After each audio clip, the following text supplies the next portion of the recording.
Next, Sri K. R. Suresh Reddy. 16 minutes. धन्यवाद sir.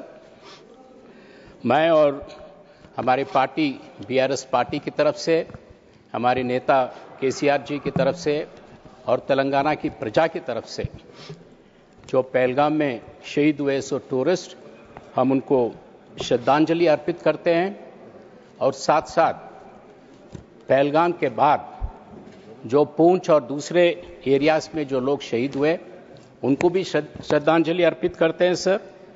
और साथ ही साथ इंडियन आर्मी का जो एक्सपीरियंस हमने देखा है वॉर में, उनके जो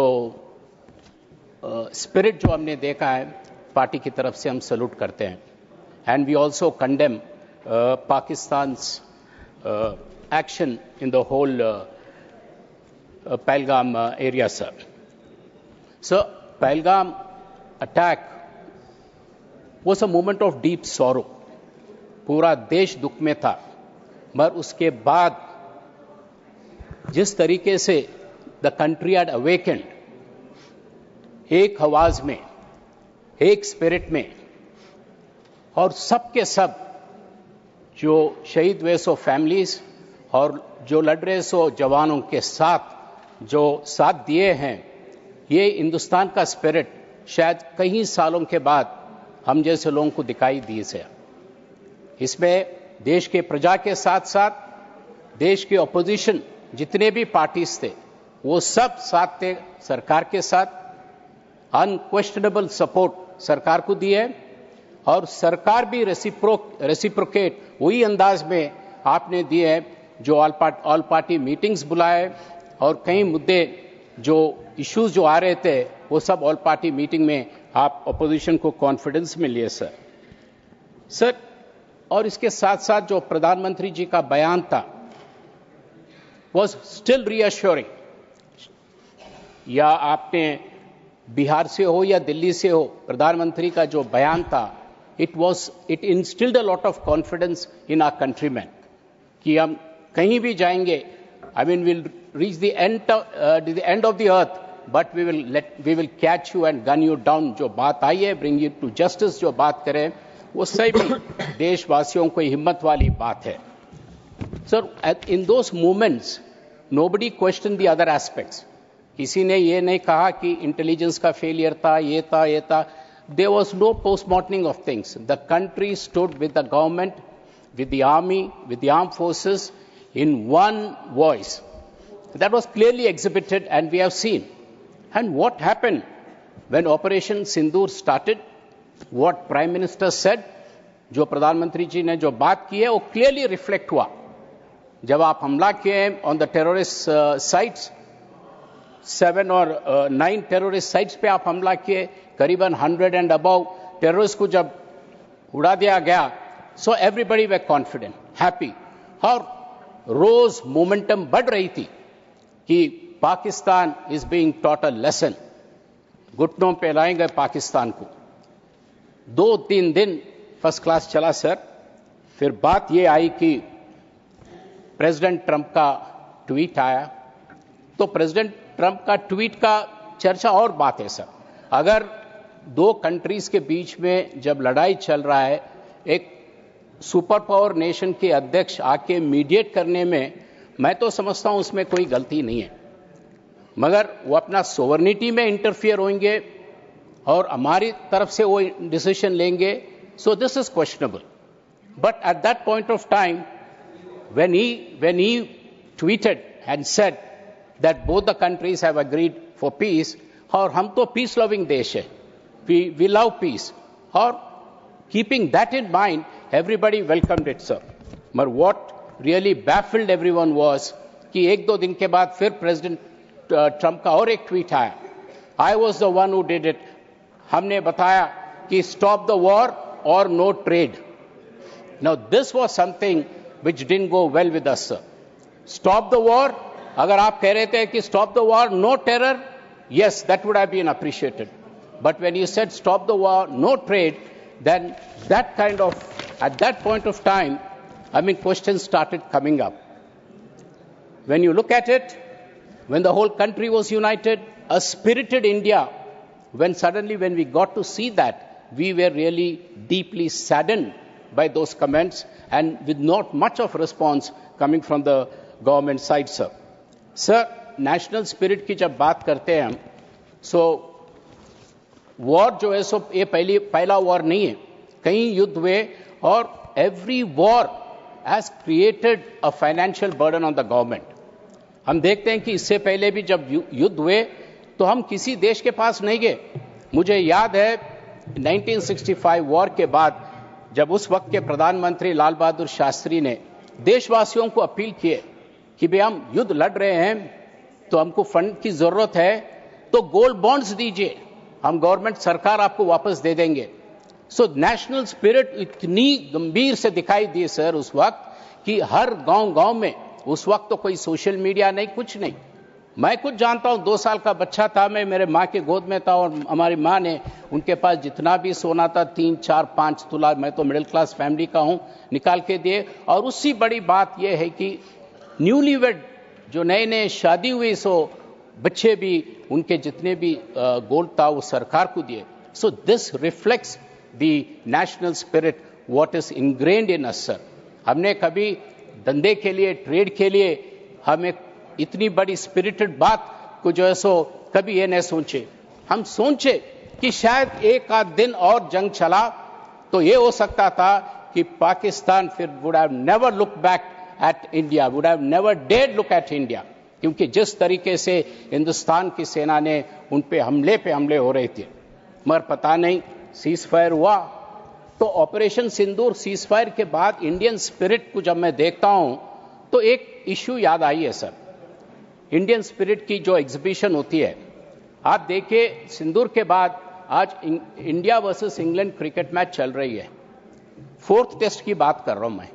4th टेस्ट में इंग्लैंड ने पहले इनिंग्स में 300 साढ़े 300 का लीड लिए हैं और हिंदुस्तान जब अपनी बैटिंग स्टार्ट करती है सेकेंड इनिंग्स का 0 for 2 हो जाती है, तो पूरे हम सोचे कि शायद इनिंग्स डिफीट हो जाएगा. मगर जो स्पिरिट से खेलते गए तो वो तो ये स्कोर तक रीच किए कि जब इंग्लैंड के कैप्टन ने आके बोला भाई अभी तो कुछ नहीं है, मैच ड्रॉ कर देते हैं. अगर उस वक्त मैच ड्रॉ करते हम तो सारे हिंदुस्तान वाले सोचते थे अरे बाबा बच गए हम, वरना हार जाते थे. मगर अपने बैट्समैन जडेजा, वॉशिंगटन जो बोले कि नहीं हम खेलते रहेंगे, और जैसा खेलते गए सेंचुरीज बनाए. तो मैं बात यह कहना चाह रहा हूं कि आज इंडियन सोच रहे कि अगर शायद उनके पास 2 दिन और था इंडियन टीम को तो आरएसओ मैच को जिता सकते थे. अब यही बात है कि वहां शुभम गिल को वक्त नहीं था, समय नहीं था, मगर आपके पास समय था. अगर if you had continued for a day और 2, probably the results would have been much better, sir. Chairman साहब, ऑफ कोर्स इसका जवाब तो गवर्नमेंट की तरफ से आएगा कि भाई सीज फायर की कारण क्या है, क्यों अब्रप्टली रुक गया. तो ट्रेड मैं समझता हूं, yes trade is important, I will not dispute it, but trade at what cost is the question. So that is what I would expect the government to get back on this, sir. Sir, now the government mention operation Sindoor अभी जारी है, तो अगर operation सिंदूर जारी है तो मेरे 1-2 suggestions है सर. एक पहला तो है कि आर्म फोर्सेस में जो कमियां दिखी है अभी तक, उसमें आप इंटरनली तो असेसमेंट हो गई है, मगर उस पे आप एक जोरदार से एक कार्यक्रम स्टार्ट करिए, not an ad hoc way, because we have seen the army chiefs, we have seen the retired army chiefs, we have heard the honorable members, जितने भी कमियां हैं वो बताते आए हमें. तो ये वक्त है कि you have to fulfill it.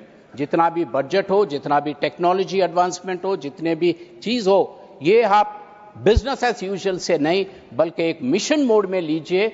सारा देश आपके साथ है, everybody is with you. Please take this opportunity and pursue, sir. Sir, second ये है कि Pakistan is a failed state. Pakistan और हिंदुस्तान का कंपैरिजन का कोई मतलब ही नहीं, वो तो फेल्ड स्टेट है. और वहां का जो लीडरशिप है, चाहे पॉलिटिकल होने दीजिए या मिलिट्री का है, वो हाईली करप्ट और वो खुद के लिए सोचते हैं. अगर आप इंडस वाटर जो बंद किए हैं, ट्रीटी को आप अबेंस में रखे, मैं समझता हूं कि पाकिस्तानी का लीडरशिप को कुछ फर्क नहीं पड़ता है. क्योंकि वो तो उनके देशवासियों का देखते ही नहीं। पॉवर्टी रेशो, अनएम्प्लॉयमेंट रेशो वहां से जितने भी दिखाई देती है सर, ये साफ दिखाई दे रही है। उनको तो सर पानी क्या है, पानी तो उनके प्रधानमंत्री के स्विमिंग पूल को भरे तो बस है। क्योंकि जैसा कल प्रधानमंत्री जी बता रहे थे अपने कि उनको वक्त गया कि जब वो स्विमिंग पूल में तैर रहे थे, जब मालूम हुआ कि पाकिस्तान इज ड्राउनिंग, तो वहां तक आप लेके गए। और पाकिस्तान आज एक ही एक खेल खेल रहा है सर हमारे साथ, और वो खेल है कश्मीर। कश्मीर को सामने रखते हुए, कश्मीर पे सिंस इंडिपेंडेंस हमने काफी चीजें की है सर कश्मीर के लिए। मैं ये नहीं कह रहा हूं कि ये सरकार कम है या ये कम नहीं, सभी ने कोशिश की है। आपने एडमिनिस्ट्रेटिव कनेक्ट क्रिएट किए, आपने फाइनेंशियल कनेक्ट ट्राई किए, आपने इंफ्रास्ट्रक्चर कनेक्ट करने की कोशिश की, मगर इमोशनल कनेक्ट की कुछ कमी महसूस होती है। आज हमारे पास से लाखों लोग कश्मीर जा रहे हैं, खुशी की बात है, मगर कितने लोग कश्मीर से बाहर आ रहे हैं? उनको कश्मीर से बाहर लाने के लिए क्या क्या कार्यक्रम आप कर रहे हैं?